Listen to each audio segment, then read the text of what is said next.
Hey everyone, welcome to this YouTube channel. I'm Austin Miller. I'm Chris Miller. And we're not brothers. We're not brothers, No, not we're that we not. know of. So we're excited to have you here on this very new channel of doing pet recoveries. If you're new to the channel, go ahead and hit that subscribe button, hit the notification bell, like anything that we put on there, comment, whatever. That really helps us get the word out this is possible. So thanks for coming over. It is just going to be crazy already seeing the amount of requests that come in for this using this thermal drone. So Chris, just tell me, why do we care so much about this? And, Right. Yeah. So obviously you go on social media these days, you go in neighborhoods, you see signs up for lost pets. You see it everywhere. Everybody, you lose a pet. For many people, it's like a family member. We want to help reunite people with their pets, with their, someone who's very special to them. That's really what drives us. We care about the people, we care about their families, and we care about what they care about. Yeah, what we're trying to say is we care because this is new cutting edge technology to be able to use these thermals, and it's just so amazing. You can be flying 300 feet up in the sky and you can pick out squirrels, you can pick out little cats. It's incredible, the technology. There's just such a huge field of opportunity. We can find them in a field. We can find them in a field, we can find them behind your house, we can find them in the woods. If they're around. In the right conditions, it's amazing how well this technology works. In the right conditions, we really can find them if they're in the area. And talk about what are the right conditions. Obviously, the sunshine is going to blow out the thermals. Cool weather is going to help. Overcast, it's Ohio. We talked about this before. Austin's originally from Colorado, which is like 300 sunny days a year. This would not work too well, but because we're in Ohio, this works really well. And we are Ohio-based. Yeah. We are working out of Ohio, but we're just hoping to expand it. Oh, yeah, we want to help people. Anybody that wants to use a thermal drone to do this kind of work can get listed through the website to be able to offer a service like this, because this is huge. Yeah, and hopefully we can help spread what we've learned along the way as far as how we can be successful, even just thought process behind looking for all kinds of things like that. We want to be able to empower other people to be able to find. Yeah, but it's not just throwing the drone up in the air. There's a lot in just scanning and looking around. There's a process, there's a method. You got to think a little bit like the pet. And there's a lot of factors. Is this pet skittish? Is it friendly around people? There's so many things, factors to help you decide maybe where your search area should be for this pet. So there's just a lot of different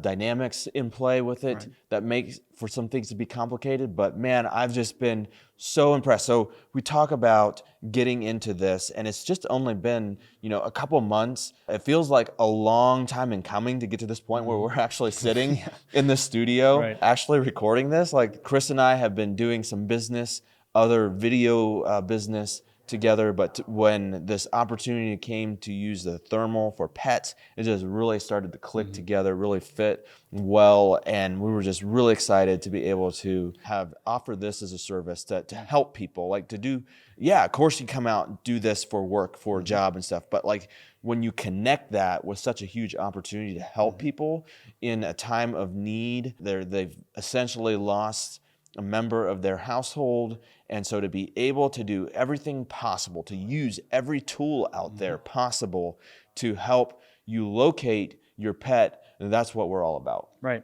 And you look at the things Austin and I have been involved in. We're fairly techie, I would say, probably, right? Well, he's definitely more techie than I am, for sure. But we've both been flying drones before for a while. I was flying drones back before you were legally allowed to, probably. Well, as far as for business stuff, I didn't really fly for business, I guess. But to see the drone technology progress and become so useful in such a broad way is really cool to be part of. And I'm excited to use it to help find more people's pets, to find more we've done everything from cats to cows. The smaller they are, the harder it is. But man, we still are passionate about finding people's. Yeah. And it's crazy the kind of requests that have already come in, even though we haven't been able to go out and do them because we hadn't been set up yet. But I mean, I tell you what, I think flamingos, water buffalo, a turtle. I mean, you name it. And there's actually some videos. You should go check it out over on Drone Deer Recovery, where they actually have a couple recoveries of a world-class bucking bull and some puppies that they actually found, show cows. I mean, this definitely has been an upcoming thing, and we just want to really get it out there that this is a possibility. This technology works. Yeah, I mean, we owe a lot to Drone Deer Recovery because it's as a result of them getting a lot of requests that has kind of brought the need for what we're doing. Definitely, if you're a hunter, if you're interested in deer recoveries, you should go check them out because that's really where we got started. Absolutely. Their content over there is phenomenal. Oh, yeah. Amazing stuff that they put out. So I guess, what are some of the benefits? What are some of the challenges that we're looking at when we're using thermal drones? Because it's not a guarantee. Right. That if you call us and it's like, okay, this isn't 100%, we're going to find your, and like as amazing as this technology is. So let's talk a little bit about what are some of the challenges. Like, what should you know when you go to hire a pilot that's using thermal drones? Like, if you're out there and you've lost a pet, what do you need to know when you hire a pilot? Let's break that down a little bit. So for starters, one thing that comes to my mind is, like you said, as awesome as this technology is, it's not guaranteed, unfortunately. I wish it was. I wish we could find every pet we look for. Unless we have information as far as, where the pet came out, and the sooner we get out there, the better. Otherwise, it's literally looking for a needle in a haystack because we're just going to be going back and forth. We're going to cover a lot of area, but we really need more information. We want to be able to narrow that focus down as much as possible. Honestly, my number one tip, the best way to do that is to call us ASAP. Like, we would need to be out there as soon as possible after you've lost your pet, or after maybe you've put out all the information and somebody sees your pet and has an area that out there. The sooner we can be on site, better chances are that we'll be able to find your pet. Because if it's been hours, days, weeks, I mean, it's literally like, okay, well, it could be here, it could be there, it could be over there. I mean, it could be there, right? I mean, And I get that mentality. Like, people are going to try as much to do whatever they can first on their own before hiring help.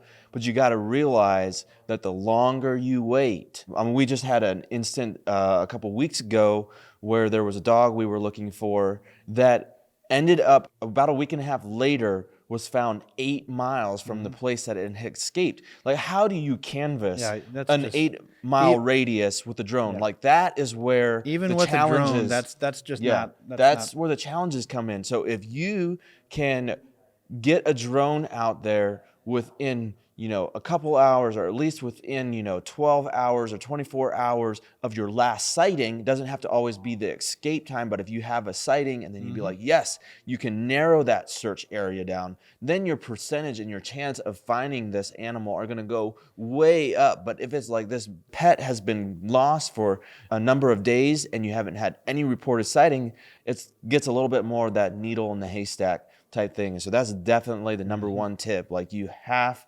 to get somebody out there right away with the thermal drone if you want to have any type of just a better, better odds of being able to locate your pet. Yeah, what are some of the other challenges? So obviously, thermal drones, if you know anything about thermal technology, it picks up heat, right? So what is the number one heating source here on planet Earth? Well, it's that big bright ball of glowing gases, which is called the sun, obviously. Yeah. So anytime the sun is out shining on the landscape, that's going to make our job harder. Yes. That's why here in Ohio, where we are, the overcast days are actually a good thing for us because they will help us search longer. Wintertime, when it's cooler, it also is beneficial because it cools things down quicker, but it's going to be overcast or nighttime. Summertime, we really haven't gotten a lot into that part of it yet, so it's going to be interesting to see how that all pans out. Optimal conditions are overcast, or cooler, nighttime, when we can isolate the heat signatures of a living, warm-blooded body against the backdrop of a cool landscape. There are challenges. Obviously, you have to be able to have that ability for the heat signature to be picked up by the drone. So, if a pet hiding under a port, I mean, it's not X-ray, anything like that, where you can see through that, that will block the heat signature. So I think those are just some things to be aware of, that, even if that animal's in the area, the drone still might pass over it. But I think it's just important to realize that if you call a pilot to come out there with a thermal drone, and say, well, what chance do I have? And, you describe your location, your terrain, is it remote, is it urban, and all of these things. And he might say, well, 50% chance. And you're like, well, that might seem a little bit low, or it may say 20% chance, but 20% chance to locate your pet is better than 0% chance. It gives you hope. It gives you a tool that you can use, because when you are searching for a family member, when you are searching for anybody, you're going to pull out all the stops for that to try to locate a family member. And I feel like a lot of people see their pets in that same way, that they're going to pull out all the stops, even if it's a 10% chance of using this tool, that you're going to do everything. You're going to have boots on the ground. You're going to have drones in the air. You're going to put up posters. You're going to post it on social media. Like, you're going to do everything. And drones is one of those awesome tools that you can use to hopefully locate. And, really, it comes down to peace of mind as well. Like, it allows us to cover massive amounts of area. You can walk over an area on foot and cover a lot of ground, but the drone is way quicker, way more efficient. We can provide peace of mind to saying that in this area, we've looked very thoroughly. Obviously, it's not a guarantee that they're not there, but you can be fairly sure that we've looked at area.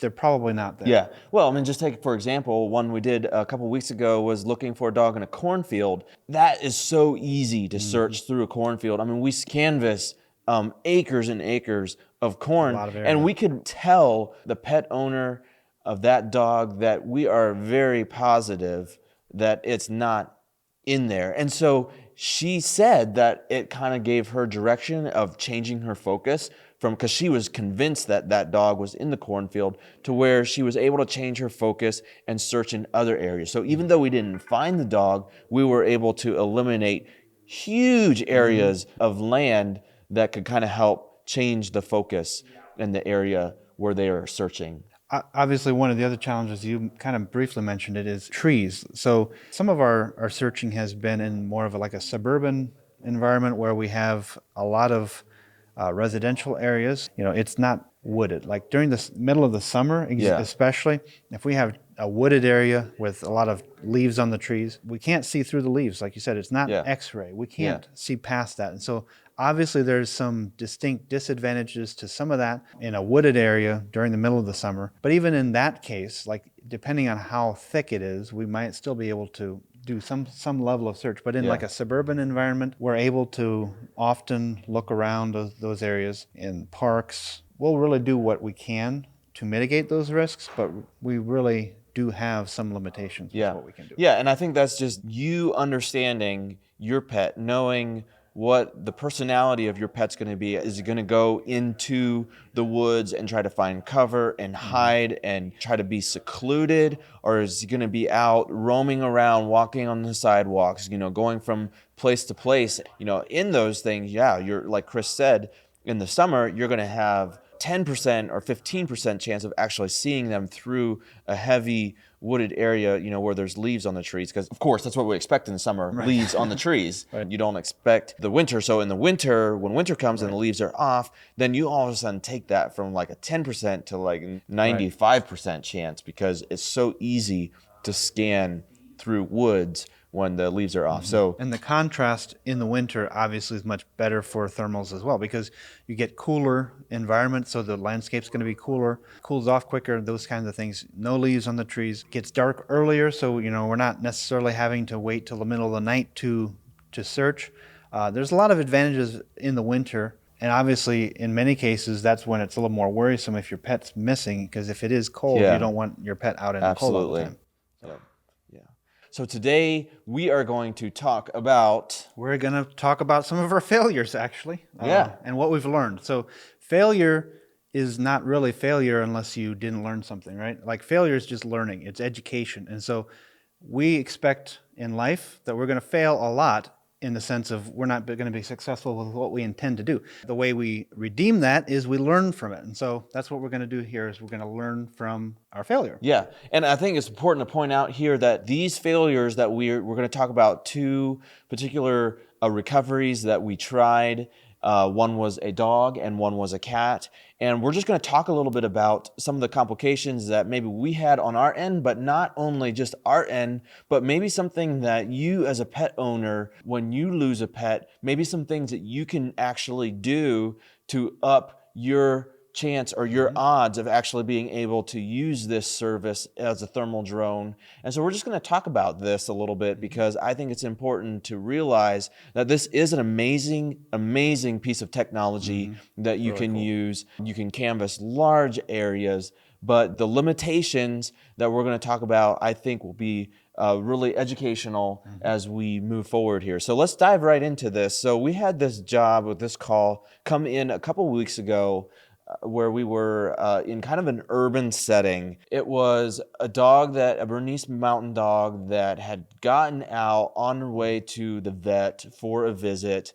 And I think if I remember the story correctly, the dog was in the car and they opened the door and she just beeline and took off. And I think she had come from a somewhat of a troubled past, and so she was very skittish. She was a rescue dog. A rescue dog. So there were already complications. So we're already building a little bit of the scenario here with some of the complications. So you have a dog that's a rescue dog, very skittish around people, running away from people. Your first complex thing here is that this dog isn't going to be spotted by many people. So if you put this on Facebook Marketplace, you put the signs up, you're going to see this type of dog because of its background and history won't be just running the sidewalks or running alongside of the roads, because this type of dog is going to head into areas where it's going to be secluded from everybody else. And I think that's what was creating some of this challenge. But let's go into what was part of the next challenge as we dissect this rescue. Right.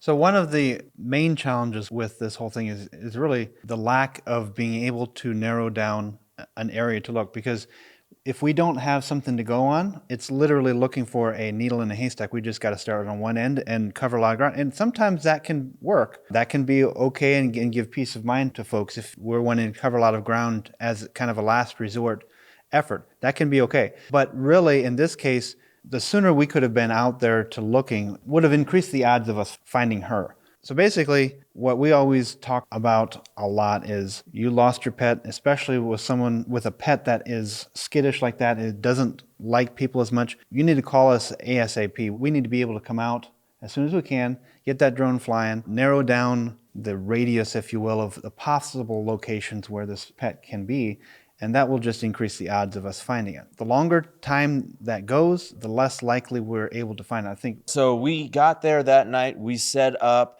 our drone. We put our light on our landing pad because it was at nighttime, and we started canvassing the area. And if I remember right, I was there and you met me at that location, and we just started shining around. And it was a little bit complicated as well because it was a pretty heavy urban area, and at night you have to search with the thermals that way, but then also you're using a spotlight, and you don't want to just be going shining in people's yards. People typically don't like that. Yeah, I don't. People don't. I wouldn't like that. I mean, people shining in my backyard. We weren't doing that. Yeah, so we want to be professional. We want to be smart with what we're doing, how we're using the technology. But that particular case was difficult. But there was an area along the train tracks that we were really searching heavy, kind of a wooded area. I think we saw plenty of deer. Oh yeah. We Lots saw of animals, raccoons, and you name it, anything rabbits, back there. Squirrels. I mean, Yeah. It's amazing. Yeah. You can see a squirrel. Yeah. So, but as I remember, we were going along.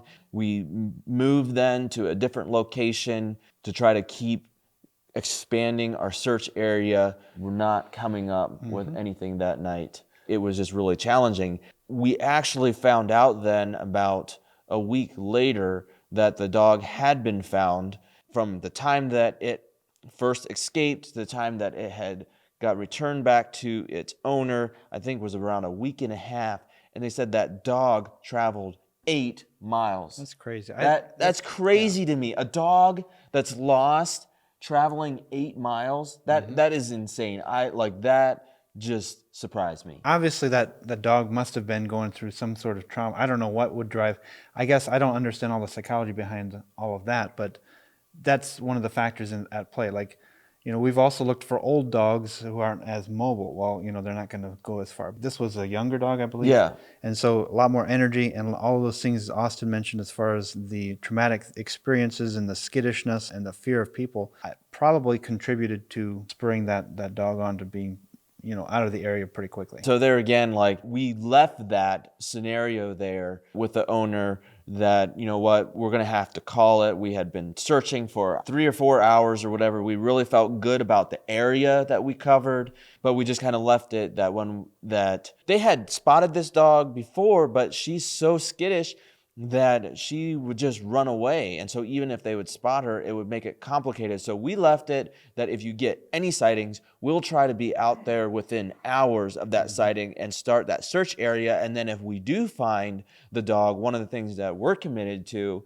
is staying in the air then with that drone and keep an eye on that dog until a rescue can actually happen. Because what good would it do to say, okay, we're going to just drop a pin and show you the location of where your dog and then pack our bags and head home, and then that dog moves off that site by the time they get there, and then it's just like you're back at square one. And we had that actually happen with some cows that we were looking for, and you can check that video out. It was the very first one that we posted on the channel, where I was up in the air using the drone. The farmers could not see the cows, and they were only like 50 to 60 yards away from them. They could not see it. It was so thick.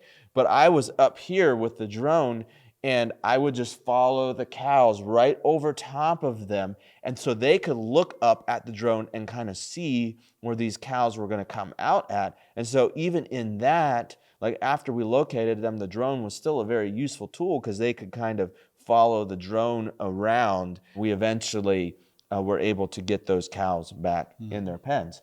So you had another situation where you went out and were looking for a cat. Right. Let me put it this way. I'm a dog person. You're a dog person? I'm okay with cats. Yeah. I'm teasing. Yeah. But yeah, I got a call about a cat, got loose. It was an indoor-outdoor cat. She was worried about the cat being gone for this long. There was a couple big disadvantages we were dealing with right out the outset. The cat had been missing like over a week. And I explained to the owner that, that long, it's very, the likelihood of finding the cat is pretty low. We're going to just have to basically canvass an area, give you peace of mind. And she was actually cool with that. She wanted to do the last resort. She wanted to try everything to find her cat. And so she was okay with us coming out. She had some sightings in 2 different areas, and she had them marked on a map for me so I could take a look at it. I think we spent about 3 hours that morning too, just basically going back and forth, doing a grid over various areas. And we found cats, we found rabbits, we found all manner of animals. We actually found a cat, just wasn't the right one. It was a black and white cat, and we were looking for an all black cat. So found all kinds of things, all kinds of people walking their dogs, and these conditions were such that we were doing during the daytime, so it was really convenient because it was overcast enough that we could, actually the sun did come out at some point, but the conditions were conducive for looking during the daytime, which was actually very beneficial for the more urban setting. Didn't have to use our light, so we had a lot more latitude with where we could look in and see if that's the pet or not. But she said that cat could be under a porch, it could be any number of different places. But the thing we learned about that in that situation is, again, that length of time from when we've seen it to when we're out there, but also even with these sightings, like it's not a guarantee. Like we still have to cover a large amount of area before we can call it a day and give it up, unfortunately. In those situations, it really makes it hard on our part because we want to find these animals. Yeah, it's really feels personal. Like when you hear these stories, when you talk to a pet owner and you hear the stories that they have about their pet and everything, like it does feel personal. Like we are driven to do everything possible to get this pet back to its owner. It's really not fun to fail at it, to not be successful. And it just really makes the times that you are successful that much sweeter, much more rewarding. And it just blows your mind. Like you have a certain level of confidence when you're canvassing certain areas because you're looking at squirrels, you're looking at raccoons, and it's just like, if I can see a squirrel, I'm going to be able to see a dog. I'm going to be able to see a cat. It's just an amazing tool that we can use. You know, we look at these two scenarios where we look back and we're looking for this dog and we're looking for this cat. There definitely were lessons to be learned for us, but also for people that lose their pets. Like, the biggest lesson here is that you just have to contact us right away so that we have the best opportunity to narrow that search down, or if your pet's been missing for a while, but then you have a recent sighting to kind of pinpoint a search area, a radius that you can look, your odds are just going to go way up on that. I feel like those stories there were a huge opportunity for us to learn, to grow, but also hopefully able to provide some education on how this works, what you should expect if you have a thermal drone pilot come out looking and canvassing an area for your pet. Yeah. The important thing is to have proper expectations, to know the limitations of the technology. It's awesome technology. It's like you said, we can see the squirrels, we should be able to see the cat, but if the cat's hiding or if it's not even in that area, we can't see it. So great technology allows great opportunity for success, but also with limitations. Yep. Well, guys, we really appreciate you coming to this channel, for supporting us, for watching this. And we just really ask that you subscribe and that you like, comment, because growing this channel will definitely help get the word out to people all across the country that this is a possibility. And like we said, we're based in Ohio. We'll travel anywhere in Ohio to do these recoveries and maybe cross even some state lines if we need to, if the situation is right. But also realize that there are many, many other guys out there that have thermal drones across the nation. We're really trying to build a network where you can come to our website and we'll try to get you connected to a pilot closest to you. So we really appreciate your support coming and watching this. We've got so much stuff coming down You're the going to pike want to stick around. Yeah, you're going to want to stick around because I'm sure that when the next episode comes out, you're not going to want to miss it. All right.